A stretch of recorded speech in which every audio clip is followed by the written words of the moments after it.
Hey everybody, this is Galaxy at War Online. Originally I had thought this game was going to be more like StarCraft, just by looking at some of the pictures online and kind of just assumption. But it's got a little bit more of a turn-based feeling to it, though it is a bit of a true RTS.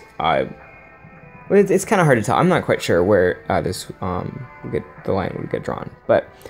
So this is my base. Like I said, I've been playing for about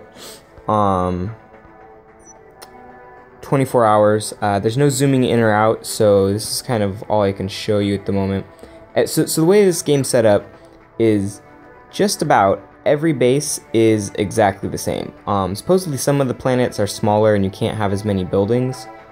But because I read about that and heard about that from the beginning, I've made sure that my planets are all on the large size. So, for the most part, my bases, everything looks the same as long as you don't choose a very small planet.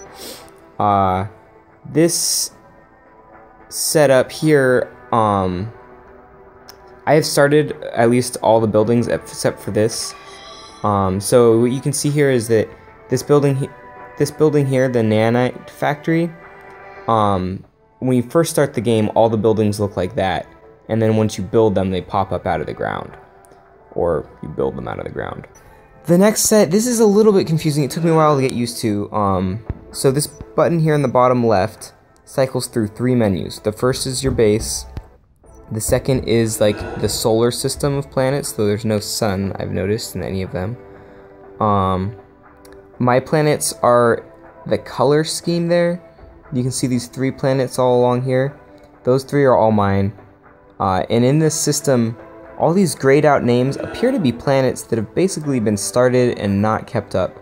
And I'm not sure why, but I cannot, this is what I get, I cannot attack any of the planets. So the only things you can attack are the pirates. Pirates are down at, these 3 pirate planets are at the bottom of every solar system. So, the next setup is the galaxies. Or sorry, not the galaxies. This is the list. This is the galaxy, and what you can see here are all the systems. So I'm in Galaxy 18, which I think all of Hades is Galaxy 18, if I'm understanding this correctly so far. And then my system number is 62. One of my other favorite things about this game is the global chat. This is just everybody. As you can see, we got different languages here. They're all gone now. I don't know where they went, but there were a ton of Russians here earlier. It was mostly Russians. And I also asked some of these guys some questions about the game. Seems like everybody's really enjoying it. A lot of people have not spent much or have spent very little money on the game. This game's been out since July 2013, maybe June 2013, but it's just recently been getting very popular. I feel like I could just talk about this game forever, but I feel like it's got to be dragging on for anyone watching, so I'm going to go ahead and cut it off here. When I come back, be sure to be watching. I will have bought some dark matter. Hey, I'm back. So yeah, not much changed except, whoa, I have 256 dark matter, which I bought here for $20.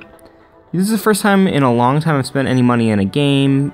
Making the reviews though, I was just thinking I've enjoyed this game enough. I mean, I was gonna do it anyways. But yeah, so I just wanna, and I also wanted to, you know, have on video just so someone who's level 13 that played for a day, pretty hard for a day, you know, like a weekend day.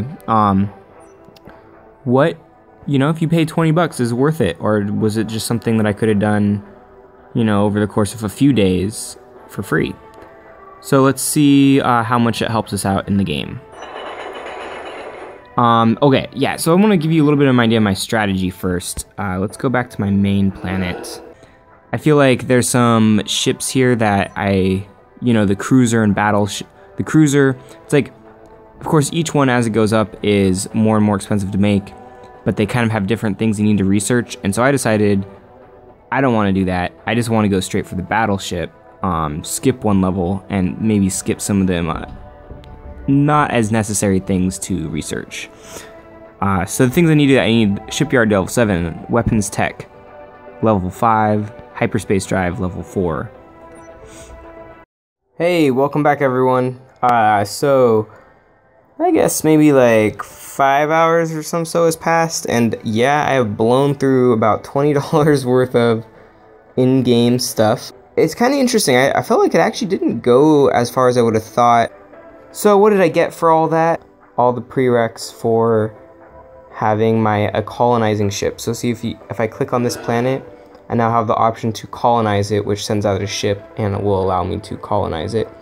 The other thing that I was working towards, I haven't gotten there yet. I leveled up mines a little bit. I also leveled them up on my other planets, and that was, yeah, basically it. So I didn't really get any farther in the game in a funny way. I think because I tried to go for something that was like a couple levels ahead of me. I think one of the things maybe is I've been playing in a very short amount of time, and so it's probably sped me up a few days because I'm a hardcore player. And I think one of the dilemmas I have that I want to talk over with you guys while I'm here, and I feel like it's really my biggest drawback in the game, and I was really disappointed when I realized this, which is there's a maximum of 8 planets that you can upgrade to.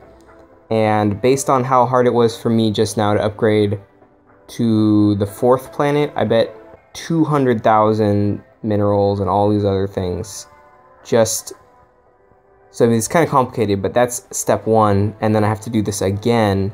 So it's gonna be almost 500,000 minerals to get to my 5th planet.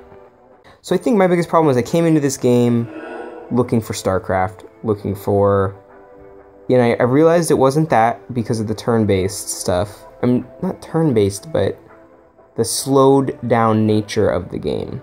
That's what it is. You're moving between planets and things kind of take time to build, and then we're talking serious time, like that, an hour, 2 hours here, and it's hard when you have an actual day, like if I go to work tomorrow, I'm not going to be playing this game anywhere near like I was now, but I will be playing it.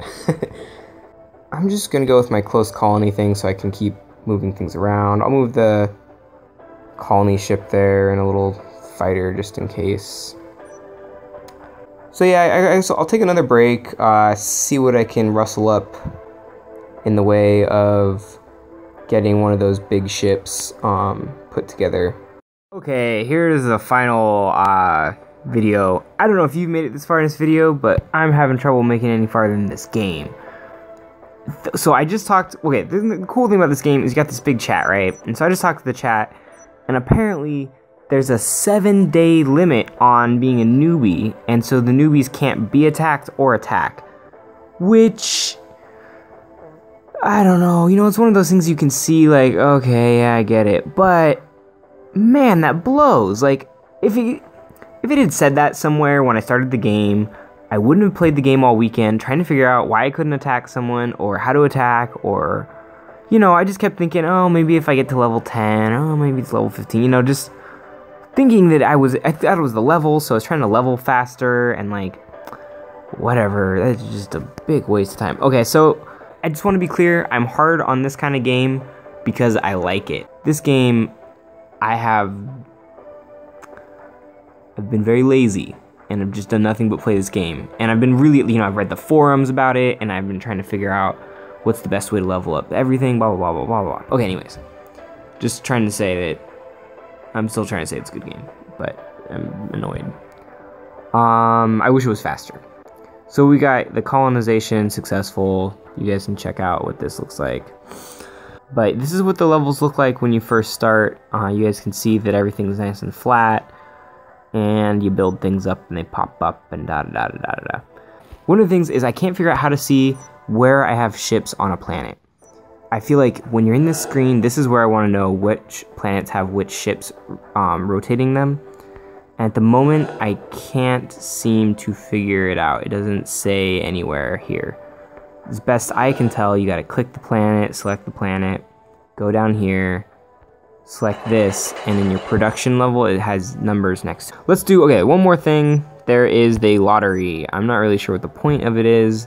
I was reading people in the comments being like, oh man, Someone was like, I bought dark matter just so I could play in the lottery. And I played this once last night and won like 1,000 gas and was like, well, that looks exactly what I would thought something like this would be.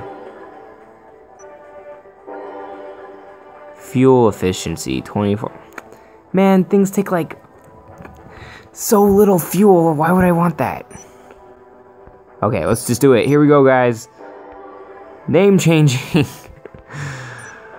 That sucks.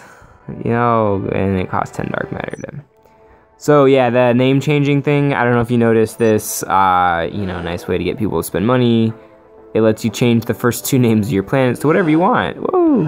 Which I stupidly named them the exact same name, which there's some lists later that is confusing, so don't do that. Level 14, I got to level 14 within about 24 hours of playing free, and I got to level 16 in about 4 or 5 hours of playing with $20 worth of credit. So, you know, I would say it probably sped me up a day or two. Recording, but I was rambling anyways. This game got me to spend $20, so obviously it was addicting to a certain level. Most games I do not ever pay in-game stuff for. So this game is addicting in that way, especially if you like this kind of strategy game. So, check it out. It's obviously a very large-scale game. People look like they play it for, you know, months and months and months at a time rather than just a casual game. This is probably more on the level of Eve, though certainly not as intricate or detailed, but as far as the amount of time that you should probably put into it to play, I would say it's up there with that kind of game. And it's about space stuff. Everybody loves space stuff. Okay guys, thanks for watching. There will be a review in the comments, so check that out. And if you enjoyed the video, please subscribe.